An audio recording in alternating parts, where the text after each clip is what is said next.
అందరికీ నమస్కారం. YCP party ఓటమి చెందిన తర్వాత నియోజకవర్గ ఇన్ఛార్జీలు ఎక్కడికెక్కడ స్తబ్దతగా ఉన్నారు. రాష్ట్రం మొత్తం అదే పరిస్థితుంది. దానికి కారణం కొంత కన్ఫ్యూజన్ ఉంది పార్టీలో అంతర్గతంగా. ఎందుకు కన్ఫ్యూజన్ ఉంది?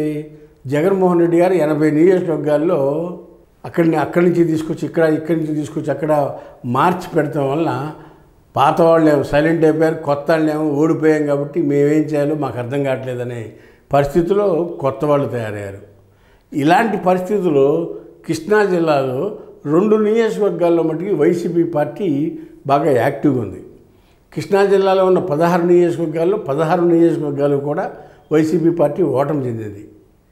గుడివాడ, మచిలీపట్నం, గన్నవరం ఇలా అన్ని నియోజకవర్గాలు కూడా 16కి 16 కూడా ఓటమి పాలైంది వైసీపీ పార్టీ.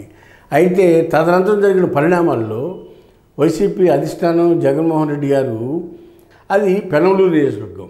ఈ పెనమలూరు నియోజకవర్గం 2009లో స్టార్ట్ అయింది. గతంలో కంకిపాడుగా ఉండేది ఈ నియోజకవర్గం. కంకిపాడుగా ఉన్నప్పుడు దేవినేని నెహ్రూ గారు 4 సార్లు ఎమ్మెల్యే, ఒకసారి మంత్రిగా పనిచేశాడు. ఆ తర్వాత యలమంచి నాగేశ్వర గారు కూడా అక్కడి నుంచి తెలుగుదేశం పార్టీ తరపున ఎమ్మెల్యేగా గెలిచిన పరిస్థితి అయితే ఉంది. ఆ తర్వాత 2009లో నియోజకవర్గం ఏర్పడినప్పుడు కొలుసు పార్థసారథి గారు ఎమ్మెల్యేగా గెలిచి అక్కడి నుంచి రాష్ట్ర మంత్రివర్గంలో మంత్రిగా కూడా పనిచేశారు ఈ పెనమలూరు నియోజకవర్గం. ఈ నియోజకవర్గం విజయవాడలో కలిసి ఉన్న నియోజకవర్గంగా చెప్పొచ్చు. ఇది 3 మండలాలు: పెనమలూరు, కంకిపాడు, ఉయ్యూరు. ఈ 3 కలిపి ఉన్న నియోజకవర్గం ఈ పెనమలూరు నియోజకవర్గం. ఈ నియోజకవర్గంలో 2014లో బోడేప్రసాద్ ఎమ్మెల్యేగా కొత్తగా తెలుగుదేశం పార్టీ తరపున ఎమ్మెల్యేగా గెలుపొందిన యువకుడు ఆయన. ఆ తర్వాత 2019లో మళ్ళీ అగైన్ పార్థసారథి గారు అక్కడి నుంచి గెలిచి జగన్ క్యాబినెట్లో మంత్రి పదవి వస్తుందని చెప్పి ఆశపడి 2 సార్లు మంత్రి పదవి రాక ఆయన నిరాశతో పార్టీ మారి టీడీపీకి వెళ్ళి నూజివీడు నియోజకవర్గంలోకి వెళ్ళి కంటెస్ట్ చేయడం జరిగింది. అది వేరే విషయం. ఇక పెనమలూరు నియోజకవర్గం వచ్చేటప్పటికి వైసీపీ పార్టీ ఇన్ఛార్జిగా దేవభక్తి చక్రవర్తి అని చెప్పి ఒక యువకుడికి, విద్యావంతుడైన ఒక యువకుడికి ఆ నియోజకవర్గానికి వైసీపీ పార్టీ ఇన్ఛార్జిగా చెప్పింది. ఈయన కుటుంబం మొత్తం రాజకీయాల్లో ఉన్న ఫ్యామిలీ. వీళ్ళ తండ్రి గారు సుబ్బారావు గారు గానూరు కానీ మేజర్ పంచాయతీకి 40,000 ఓట్లున్న పంచాయతీకి వాళ్ళ తండ్రి గారు సర్పంచ్గా పనిచేశారు. అంతకుముందు వాళ్ళ తాతగారు దేవభక్తి వెంకటేశ్వర గారు కూడా సర్పంచ్గా పనిచేశారు. ఈయన కూడా కుటుంబం నేపథ్యం రాజకీయాల్లో ఉన్న కుటుంబమే. ఈ చక్రవర్తి గారు గతంలో జడ్పీటీసీ కూడా తెలుగుదేశం పార్టీ గతంలో పోటీ చేసి అత్యల్ప ఓట్లు తేడాతో ఓడిపోయిన పరిస్థితి ఈ చక్రవర్తి గారిది. తదనంతరం కూడా వైసీపీ పార్టీ పెట్టిన తర్వాత వైసీపీ పార్టీలో కూడా యాక్టివ్గా పాల్గొని జగన్మోహన్ రెడ్డి దృష్టిలో ఉండటం, ఖమ్మ కార్పొరేషన్ చైర్మన్గా కూడా 24కు ముందు అపాయింట్ చేయటం.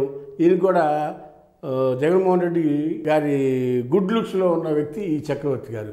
నియోజకవర్గంలో యాక్టివ్గా తిరుగుతూ ఈ పెనమలూరు నియోజకవర్గంలో కూడా వైసీపీ పార్టీని బలోపేతం చేయడానికి ఈయన అన్ని మండలాలు 3 మండలాల్లోనూ కార్యకర్తలకు ఏ సమస్య ఉన్నా తిరగటం, పట్టించుకోవటం, వాళ్ళ సమస్యల పరిష్కారం కోసం కృషి చేయటం, పోలీస్ స్టేషన్లు, ఎంఆర్ఓ, ఆర్డీఓ, కలెక్టర్ ఆఫీసుకి వీటన్నిటికి కూడా కార్యకర్తలు భుజాన్ని వేసుకుని కార్యకర్తలని అభివృద్ధి కోసం కార్యకర్తల సమస్యల పట్ల స్పందించుతూ నియోజకవర్గంలో యాక్టివ్గా తిరుగుతున్న వ్యక్తిగా ఈ దేవభక్తి చక్రవర్తి గారు చెప్పొచ్చు.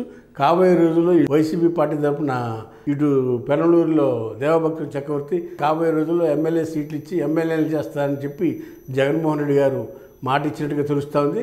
అదేవిధంగా వీళ్ళు కూడా ఆ విధంగా దానికి జగన్మోహన్ రెడ్డి గారు ఇచ్చిన మాటకి కట్టుబడి వీళ్ళు కూడా అదే స్థాయిలో పనిచేసి నియోజకవర్గాన్ని వైసీపీ పార్టీ మెజార్టీ తీసుకొచ్చేందుకు కృషి చేస్తున్నట్టుగా మనం ఈ సందర్భంగా తెలియపరుస్తున్నాం.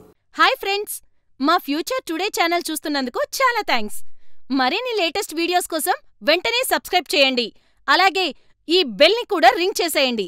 మా లేటెస్ట్ వీడియోస్ నోటిఫికేషన్స్ అన్నీ మీ మొబైల్లో వస్తాయి. మా వీడియోస్ మీకు నచ్చితే లైక్ చేయండి, షేర్ చేయండి, నచ్చకపోతే కామెంట్ చేయండి.